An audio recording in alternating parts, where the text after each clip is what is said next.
People forget, like, you take away the computers, the vast majority of people on Earth die.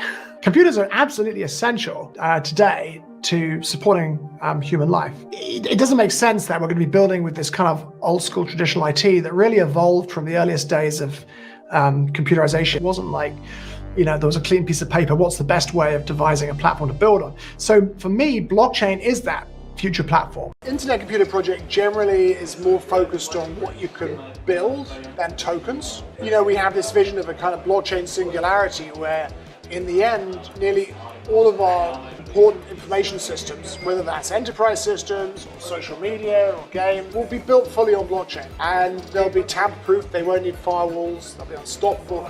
And in the case of Web3, of course, you can really transfer ownership of these services to users because you can put them under the control of community DAOs. On-chain is incredibly important. I'll give you some examples. Let's look at DeFi. MiCA, which is the Markets and Crypto Assets Regulation in Europe, means that if you build a system like Uniswap out of Ethereum smart contracts, which are decentralized, but you then go and build a centralized user experience, for example, on Amazon Web Services, because you build a large part of the system centralized, you'll be required to do KYC. One way to solve that is you can build the user experience on the internet computer, you can put it under the control of a DAO so that the user experience is completely decentralized. And then you basically go full stack decentralization. You've got a decentralized user experience, and it might help you with respect to regulations like MiCA. True decentralization of tech involves any person being able to create running custom web applications and internet services, Web3 functionality, and AI, simply by issuing natural language instructions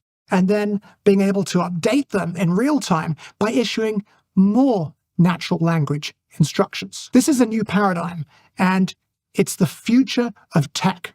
This is real decentralization with mass market appeal, and this is the new frontier that we have dedicated ourselves to. We actually think many enterprises will start to use the autonomous software features that the internet computer supports. So that means they'll build their own systems in autonomous form and then use governance systems to control the updating of them for security purposes. We also think that a lot of enterprise services like Salesforce will be reinvented in open form. So we foresee an open internet service that provides Salesforce functionality that is collaboratively updated and developed by systems integrators and business consultancies around the world.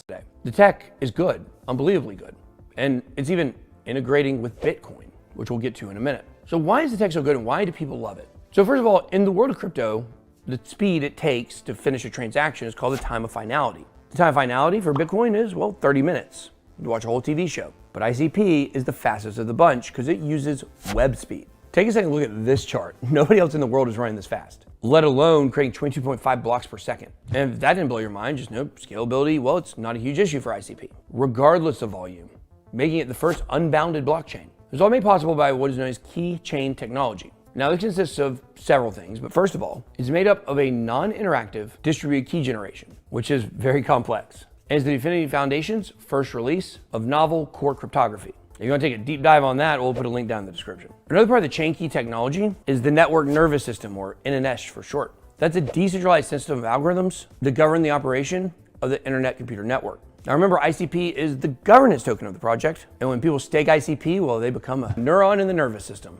And the more you stake, the more of a say you have. You think of NNS as the brain of the internet computer network. Now, to stake on ICP, you first have to gain access to the NNS dApp. And to do that, you must go and get an internet identity. On the device you use to log in, you need to have some kind of security feature like biometrics. See, instead of using a password, they want you to connect your identity and use that to log in. That's much safer than two-factor authentication even. But if for some reason your devices get compromised, your seed phrase can always let you back in. Now, we're going to be doing a tutorial on the BitLab Academy pretty soon to actually walk you through all this with ICP, because it's very unique. There's nothing like it on the internet or in crypto right now.